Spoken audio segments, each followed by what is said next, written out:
analytically. We got 10 teams in the top 50 net, and 5 games came down to 1 possession or something today. So if you're ranked, you probably lost. I mean, that's college basketball. We're blessed to play this sport, blessed to play in the Big 12 and opportunities like this. And I thought the crowd, once again, was huge. And I thought with our team, we knew it was going to be a real hard-fought game.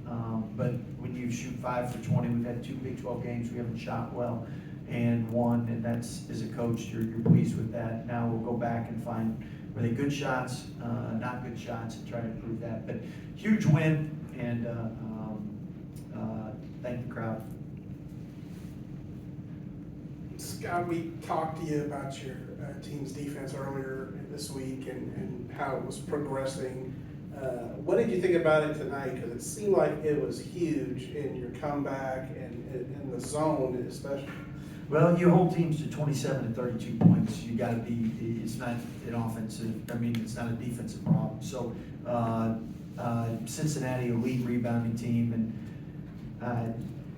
so much pride in our offensive rebounding. So disappointed that we got out offensive rebounded. But credit them, and there's a reason they're really good. And then I thought defensively we did a great job rebounding 25 to 20. But the big thing, too many turnovers and a lot of ones that we can change. And then the zone got the crowd going, got us going, made a couple shots, and now we just we haven't had a lot of close games, and you look out there, Jalen Bridges is the only starter that's used to being in those close games.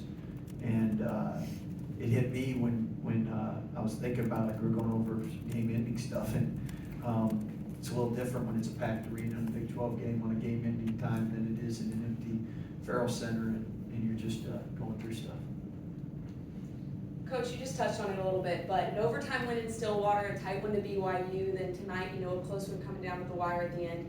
What is this showing about the grittiness of your guys, but also just this conference in general? But I think good Lord's blessed us first and foremost with a couple close wins, and our Fran Fischel always says this: balls in the air, good coach, bad coach, good coach, bad coach. And we've had some go out for them. The big thing is we've gotten the rebounds, and we made free throws when we needed to make them down the stretch. And at the end of the day, we're going to learn a lot during this season, and the Big 12 helps you do that. So hopefully when if you're blessed to get the postseason, you've seen, experienced, been in tight games, and you know what you need to do. Doesn't guarantee you're going to win, but at least that experience is something that's beneficial.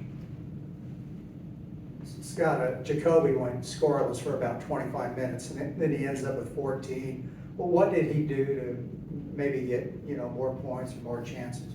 He's pacing himself. So I thought Cincinnati did a great job defensively, but I thought we were a little hesitant too. When you miss a couple shots, then you might not look to shoot. You might try to overdrive or penetrate. Credit Jacoby getting to the free throw line 6 times is great.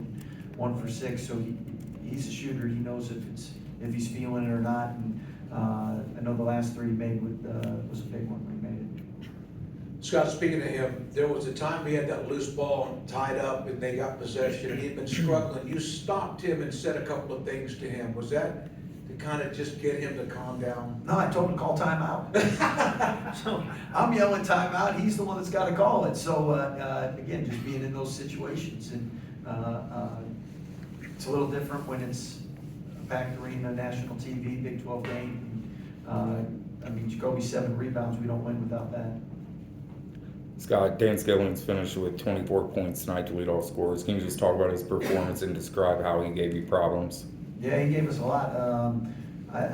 Coming in, we knew he was an elite offensive rebounder, and he got 3. But I think we know he's a really good player, really good attack in the rim, really good athlete. But the 4 for 6 threes really hurt us tonight. Take out that 4 for 6 in our zone was really, really effective. Coach is back. When guys like Jacoby kind of had trouble finding their rhythm in the first half, Langston obviously stepped up. I think he's double digits in his last 3 games. It kind of seemed like he's kind of finding himself again, getting back to his old self. Yeah, I think Langston, ACL, eye injury, everything else, he's finally, and he's the one that's been and witnessed and seen this type, and being from Mount Verde, he's played in big games. The physicality's got a body built for the Big 12. I know assists and rebounds will bother him tonight because he should be a stat sheet stuffer, but he was really big offensively. Scott, you talked about the crowd. During that 13-0 run, I wrote down, this place is loud. How loud did it get during that run? Well, hopefully it even gets louder because we needed that energy, and that's huge. And but I know we got a lot more big moments ahead of us. It's just it's new for all of us. We're treating it like an NBA arena, and we come over here, get the shoot around, get the game. But I can tell you that President Livingstone and Mac did a great job. And once all this construction, everything's done downtown, again, it's really going to make Waco a much better city. The coach has had 19 against Texas. He's 1 for 10 tonight. Misses that last 3, 0 for 7 on threes. Who was that? The guy that the coaches. Oh, coaches, yeah. Yeah, guy that missed the last 3. Yeah, well, I Was think he a focus? Oh, most definitely, yeah.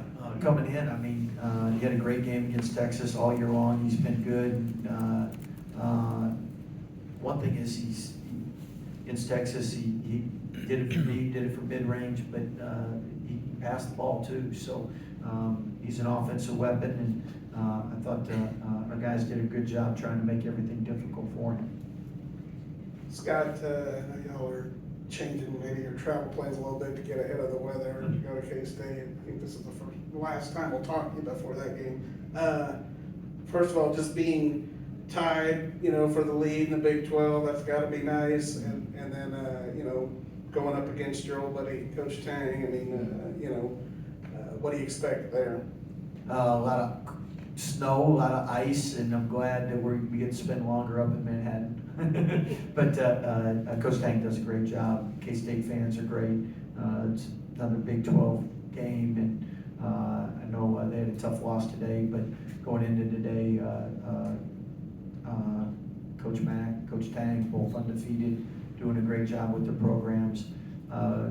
Not fun competing against somebody that you work with, and he knows everything that we do. Anyway, last year they got us twice, so at some point we got to get him.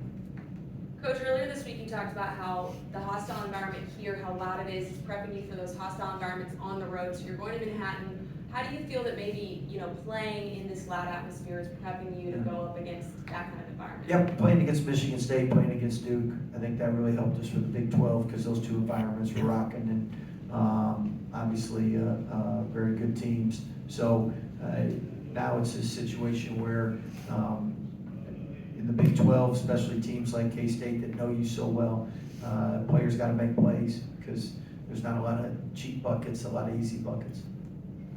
Anything else, Coach? Go ahead. Coach, first look at Cincinnati, just thoughts on their program and how tough is it to game plan for a team that you're not really familiar with? Well, I think first, Wes Miller has done a great job with them. You look at his tenure there in a short period of time. He's brought in a great roster, and they one of the best compliments a coach can ever give another coach is their team to play really hard. And they really compete, very physical. So very impressed with them. Obviously, first go around, you learn a lot more about somebody's teams and players. And normally in this league, what makes it so good is it's hard to outcoach anybody because coaches are really good. It's a players' league, and players make plays. Anything else?